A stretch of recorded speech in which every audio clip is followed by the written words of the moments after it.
Mesdames et messieurs, bonjour, bonsoir. Nous sommes vraiment là à la dernière plénière, le dernier round, avec des interventions, on va dire, de clôture pour les uns et les autres, qui vont nous permettre à la fois de dire ce que l'on a retenu, ce que l'on espère encore voir s'améliorer, et puis finalement à quoi nous auront servi ces assises, ces 48 heures un petit peu marathon. C'est vrai que le programme était extrêmement dense. Donc vous avez ici un très beau plateau encore une fois, et vous voyez leurs noms et fonctions. J'ai envie, juste vraiment par souci de gestion de temps, car vous avez tous des contraintes horaires, et pour certains, le devoir de partir à partir de 17h. Alors je commencerai tout de suite par vous, peut-être, Monsieur Pierre-Paul Schlegel. Par rapport à ces assises, je me disais, voilà, pendant 48 heures, on était aussi projeté dans le cabinet médical libéral de demain. Et quelle vision vous en avez? Quelle vision vous avez souhaité en donner? Et je pensais, alors c'est un petit peu trop vaste, mais peut-être aller au moins sur un champ qui est celui du cabinet connecté, parce qu'il en a quand même été beaucoup question. Merci. Voilà, comme ça on a chacun un micro. Connecté à d'autres, connecté à des objets, connecté à outils de communication, connecté aux partenaires. Voilà, c'est comme les micros, parfois ils tombent. Alors évidemment, nous sommes dans la perspective, et il est clair que, en ce qui nous concerne, médecins libéraux, nous ne pouvons pas voir l'avenir sans outils performants nous permettant de communiquer par des connexions diverses qui ont été décrites, avec nos confrères, tant généralistes, spécialistes, libéraux, hospitaliers, paramédicaux. Notre cabinet est ouvert et dans le cadre d'une collaboration, voire coordination performante, ça ne peut fonctionner que dans le cadre d'outils de connexion performants. Et c'est notre avenir indispensable. Je ne vois pas comment nous pourrions en échapper. Et donc, sans doute, j'imagine que pour des jeunes qui vont s'installer ou qui sont déjà installés, c'est absolument incontournable. Il faut absolument qu'ils se projettent déjà là-dedans. Et je vois d'ailleurs une jeune opinée du chef. Donc, il faut vraiment que ça soit dès maintenant. Oui. Certainement. Les outils actuels sont perfectibles et nous en aurons de nouveaux parce que ce que nous imaginions il y a 10 ans est déjà dépassé très largement.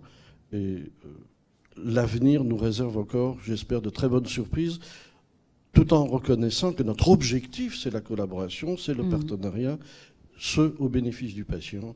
Collaboration, coordination, ça ne peut passer que par la connexion. Oui, c'est vrai, parce qu'il a été question énormément aussi d'outils, mais effectivement, la dimension collaborative, la notion partenariat, elle est quand même venue, elle était en filigrane de tous les ateliers, des plénières, des propos, des témoignages des uns et des autres. C'est un petit peu votre ressenti aussi, Pierre-Paul Schlegel? Évidemment, je crois que nous le faisions déjà. Donc, nous avions déjà un travail collaboratif avec un certain nombre de professionnels, notamment spécialistes. Ceci dit, les outils et les moyens utilisés, n'étaient pas connus, n'étaient pas performants. Et l'objectif, c'est non seulement de le faire, parce que Jourdain, nous le faisons comme Jourdain la prose. Nous le faisions, il faut le faire savoir et il faut le faire reconnaître. D'accord. Alors, Lionel Baran, donc ça fait toujours bizarre de dire vous représentez les jeunes, etc. En tout cas, vous représentez les jeunes internes et de spécialité. Et alors, il y a eu aussi tout un éventail, tout un panel d'informations pour aider à l'installation. Je parle bien de l'aide en termes d'information. J'évacue le volet aide financière ou autre. Et la question est la suivante, c'est est-ce que, d'abord, qu'est-ce que vous en retenez? Est-ce que ça vous a profité? Deuxièmement, est-ce que le champ est plus clair pour vous? Parce qu'il s'est éclairci. Et puis, qu'est-ce qu'on pourrait ou qu'est-ce qu'on devrait améliorer pour que ça facilite encore plus les démarches? Sur l'information? L'information, oui, qui vous est donnée pour vous aider à vous installer. Effectivement, c'est souvent un peu flou. En termes de gestion administrative, on n'est pas habitué à ce genre de choses, on ne nous informe pas forcément sur toutes ces choses-là. Alors oui, en termes de com, entre l'ARS, entre l'ordre, entre les aides de la CEPAM, on ne sait pas qui aller voir en premier, pourquoi, quand, comment. Il existe un guichet unique, on ne sait pas exactement où il est. Il existe dans le 67, il n'existe pas dans le 68. Donc quand vous posez la question de savoir ce qu'on peut améliorer, on peut déjà avoir un guichet unique dans le 68, d'autant plus qu'on a vu que les zones sous-dotées, c'était surtout dans le 68. On a des aides PTMG, des choses comme ça, qu'on peut encore améliorer, encore promouvoir et l'étendre aux autres spécialités, donc en PTMA, médecine ambulatoire. Qu'est-ce qu'on peut encore imaginer? Bon, les outils informatiques, on en a parlé, mais je pense qu'effectivement, il y a beaucoup à faire sur la communication auprès des internes sur comment s'installer. Et oui, je pense que là, du coup, c'était très utile d'avoir ces 2 journées-là, même si j'ai pas assisté à toutes les conférences.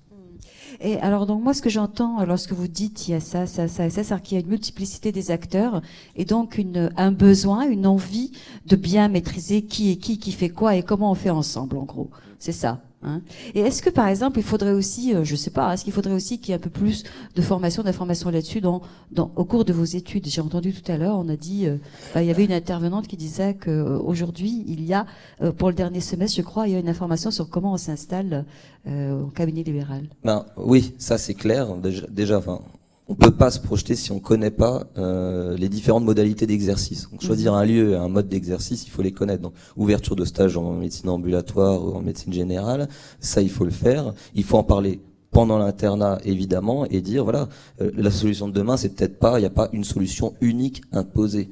Il faut savoir qu'il peut y avoir des cabinets isolés, en exercice individuel, mais en connexion avec d'autres, on n'est pas forcément isolé. Ça peut être en pluridisciplinaire, en pluriprofessionnel, mais il faut les expliquer à chacun pour qu'on puisse choisir en connaissance de cause ce qu'on va faire. Et oui, ça c'est clairement pendant l'internat qu'il faut le faire. Ouais, et puis il faut peut-être pas non plus hésiter à toquer aux portes de l'Union, hein, qui est, je crois, qui est là pour ça aussi. Alors, Anita Gobadi, si vous voulez juste prendre le micro comme ça, parce que vous allez parler. Oui, merci.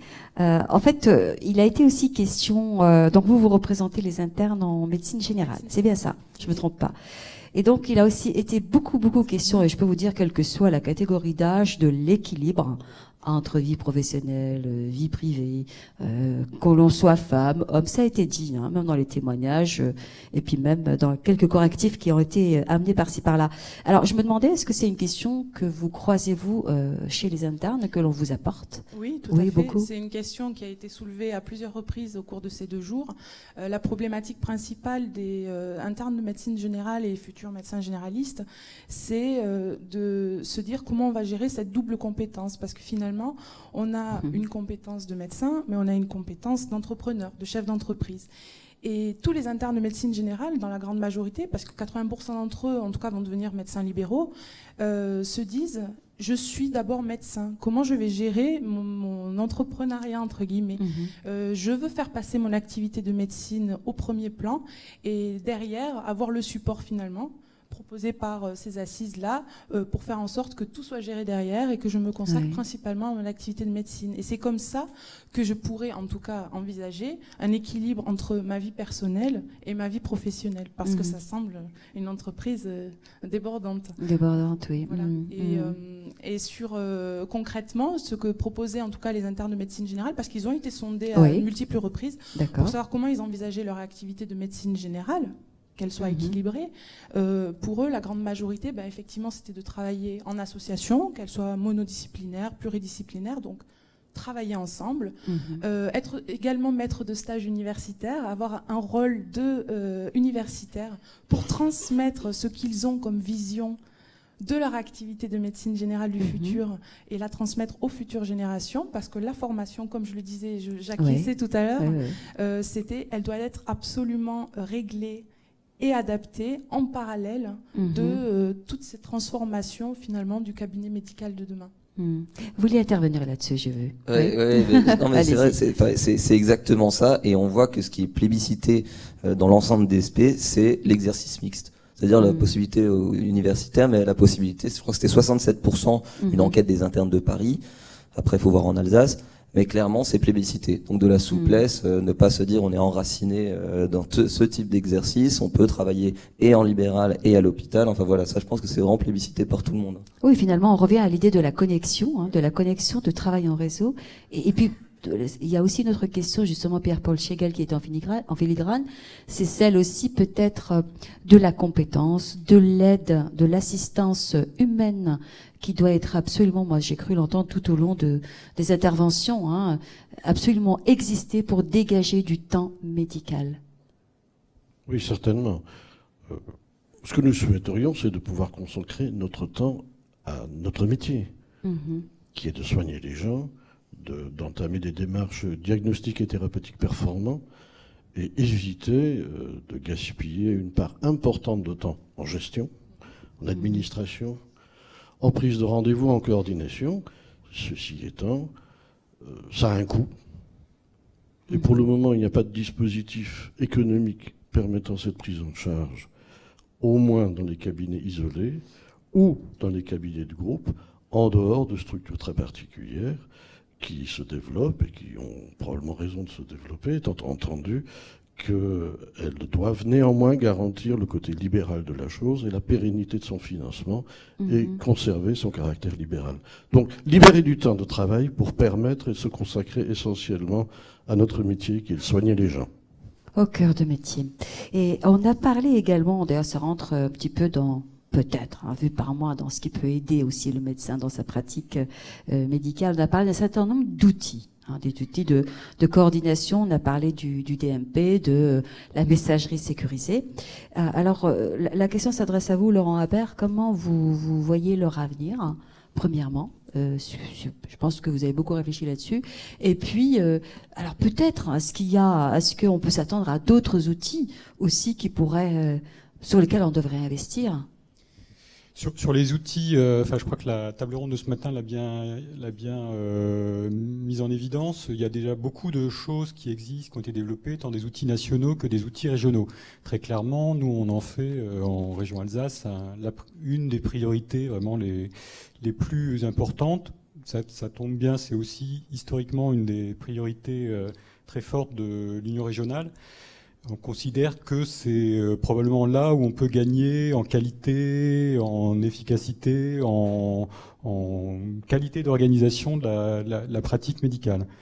Mon ambition modeste, c'est pas de créer, de multiplier les chantiers, encore qu'on est en train d'en ouvrir deux qui sont importants, qui sont la coordination à domicile et les outils de coordination à domicile, et les systèmes d'information, la façon de mettre en évidence au plus près des professionnels de santé l'ensemble des ressources disponibles sur un territoire. Donc c'est deux nouveaux chantiers qu'on va ouvrir en plus des autres. Je pense qu'on va s'en arrêter là, et mon ambition, encore une fois assez modeste, c'est de les mener jusqu'au bout.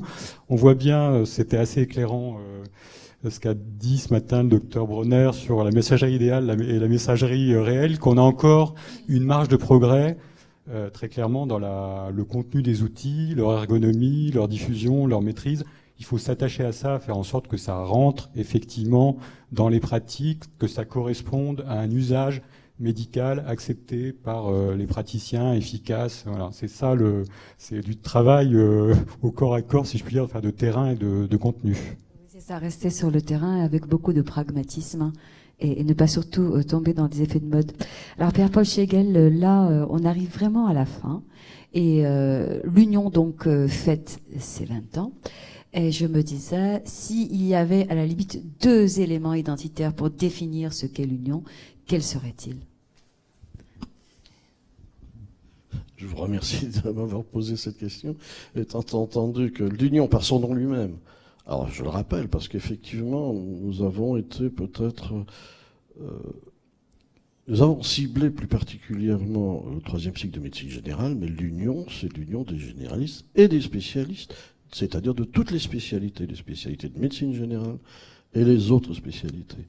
Donc, le terme d'union doit être une de nos priorités. Union. Union n'exclut pas collaboration, n'exclut pas coordination. Mais le deuxième terme qui est accolé, et nous y tenons, c'est une des raisons pour lesquelles nous avons tenu à conserver notre nom du RML, sur l'Union régionale des médecins libéraux.